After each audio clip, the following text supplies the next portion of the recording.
Hello, my great and wonderful people. We welcome you once again to our today's episode of this program. And today we get these two major news for our table. When we say we want quickly review to Una concerning the things when we say if they happen right now for inside this country, Nigeria. And for us to start with, we get this one here when it talks say Buhari government said they don't increase petrol price to 151 naira 56 kobo per liter.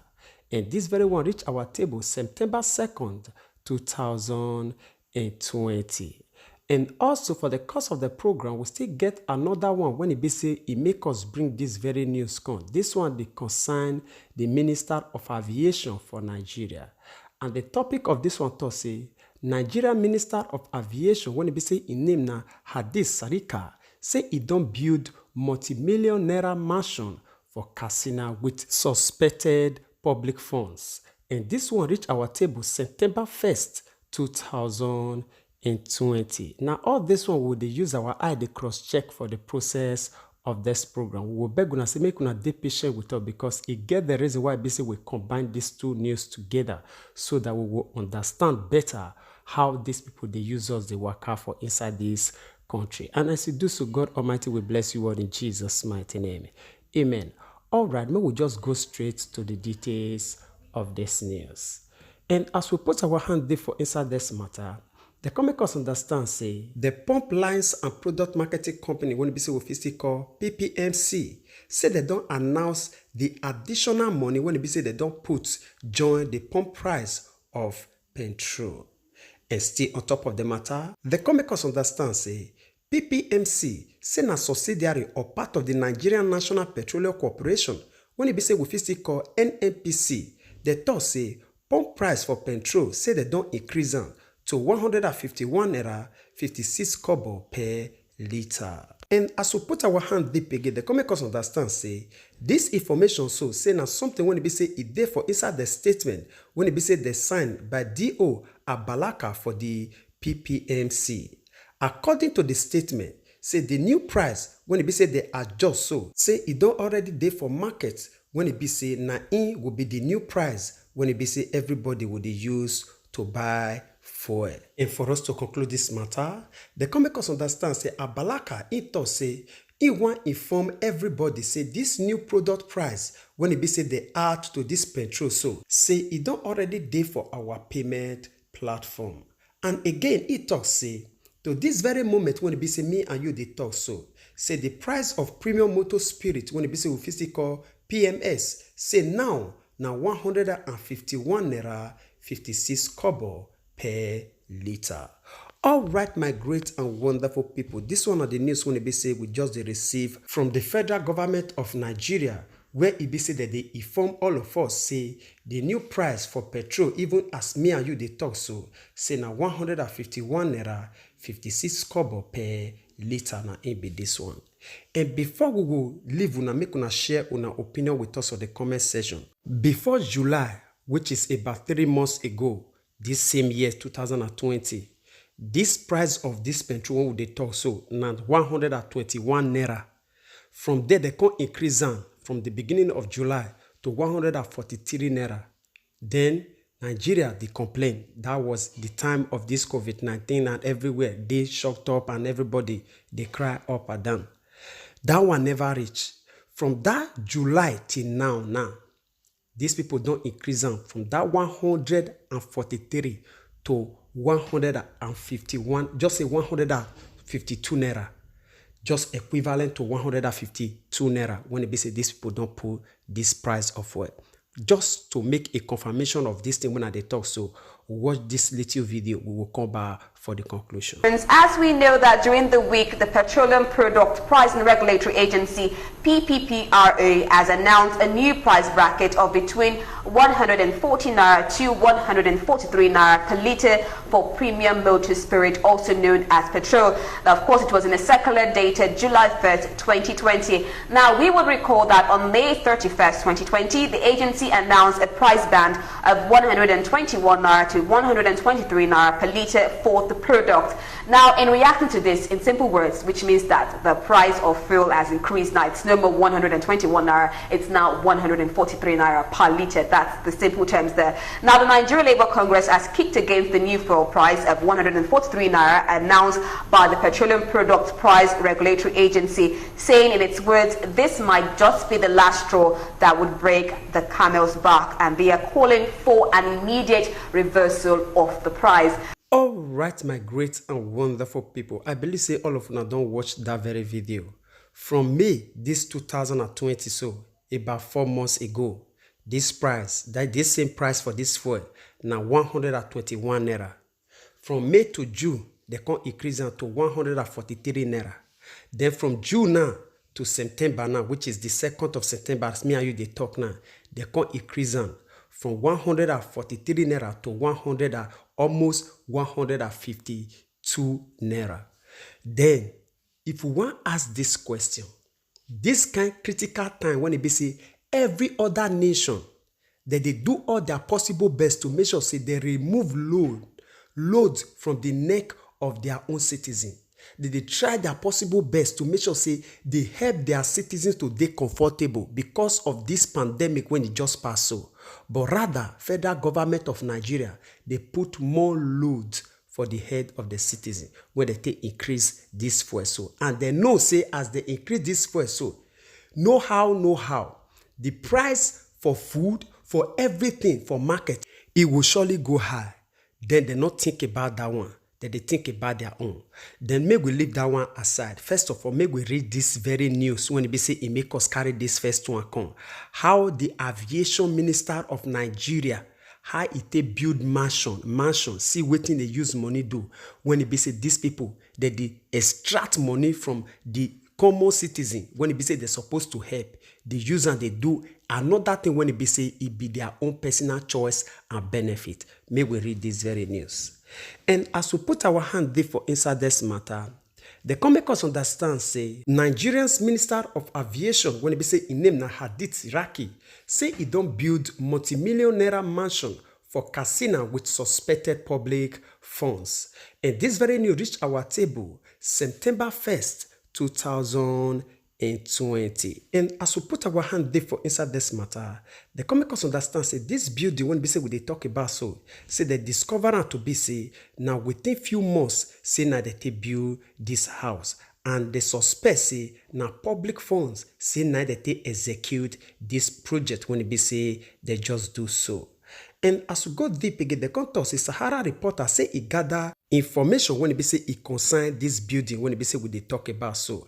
And the place when it be say this building day na Shagale under Dovsi local government area. And still on top of the matter, the come make us understand say the minister for 2018 said they allege say he spent millions of naira to design a logo for failed Nigeria Air project. He spent millions of naira, listen to me my people, to design ordinary logo for Nigeria Air project. And still remember say this air project when it be say he spent millions of naira so say he failed. Which is to say the money they not see, the project they not see. Alright, maybe we do 1 or 2 reading, then we'll conclude them together for the comment section. And again, the custom make us understand say for a petition to President Muhammadu Buhari, the Federal Airports Authority of Nigeria branch of the Nigerian Union of Pensioners said they asked President say make he probe the financial commitment for Siraki for the suspended National Career Project. And still on top of the matter, the come make us understand say the union say they allege say Siraki say he gets secret when it be say it take they spend government money for projects when it be say it know they work. And if they investigate them, they will see and say billions of naira say they will find out for all this project when it be say if they do when it be say it know they work. And again, the come make us understand say some stakeholders say they allege say for the logo when it be say he design, say he award them to a foreign company when it be say that they call from Sys Communication for Bahrain when it be say it cost the government a total sum of $600,000. And if you convert them to naira, it can be 219 million naira. And for us to conclude this matter, the come make us understand, say, apart from the 219 million when we say we talk about before, say the Nigerian government, they still approve the sum of 1,524,492,863,062 naira. Hire transaction advisor and other project for the new suspended national carrier. All right, my great and wonderful people. Now, only this one will fit take from this news when it be say it concern the Nigeria Minister of Aviation. When it be say in name na Hadith Siraki, when he built a massive mansion, when it worth millions of naira. Now, be this one. And before we will leave, we make una share una opinion with us for the comment section. The reason why it be say we combine these two news together, not pass be say.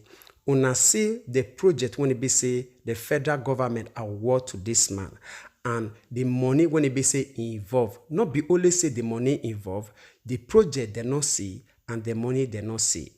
You now understand, say, even from the process of our reading, say, these people make us understand, say, this project, it failed. Which is to say, they not carry them out to say, okay, today now, that project now, it don't do okay.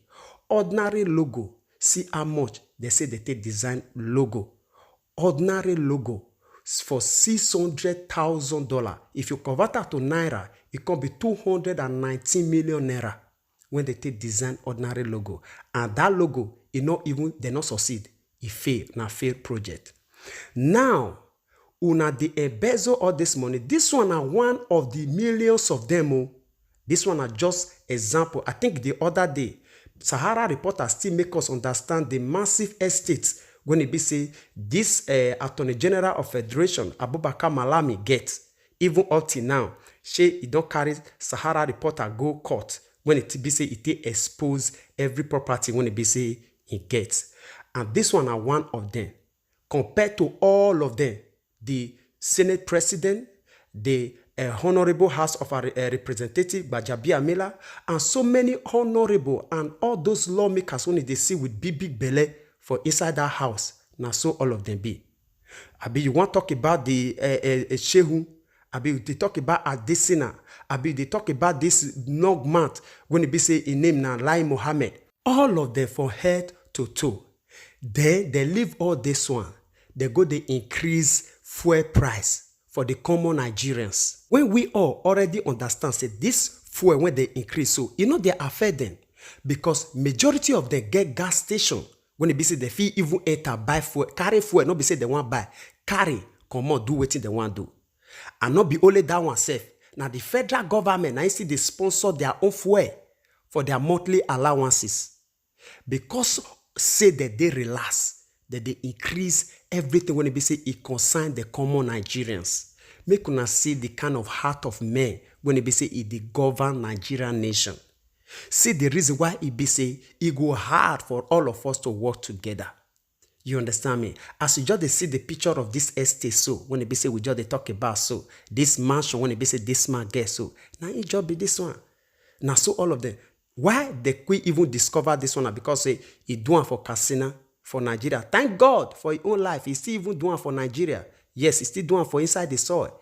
A lot of them even do this kind of transaction for outside Nigeria. Some UK, some this Switzerland, some Dubai, some United Kingdom, and so on and so forth. How many of their children they here when they be say na transportation one can affect them? How many of their wives they go market when they be say okay na food items one can they increase say they not fit buy? But all of this one na the common citizen, the common Nigerians as they talk. Now all of them they affect. But this one supposed to be the people when it be say he send the message. May they go represent them. May they remove the burden when it be say it did their life. May they put a little light and smile upon their face. But still, these people, see they tight their bet the more. Say to the extent, then dead they say, no, we no fit even breathe again, safe. We no fit breathe. All right, my great and wonderful people. I just say, may I quickly pass this information so that every one of us will understand the state when it be say we did concerning this fuel price today. And also, we want you this moment to really appreciate each and every one of you when it be say it did with us up to this moment. Una be co-laborer with us. even as una dey help us dey share this broadcast. Una effort to us in this channel will not take for granted. God Almighty will continue to bless you all in Jesus' mighty name. Amen. And also make you not forget to help us to share this one so that you will still reach our brothers and sisters all over the world. And as you do so, God Almighty will bless you all in Jesus' mighty name. Amen. We would like to call it a day here. We will see you again when we see you. Remember, we love you all. Bye-bye.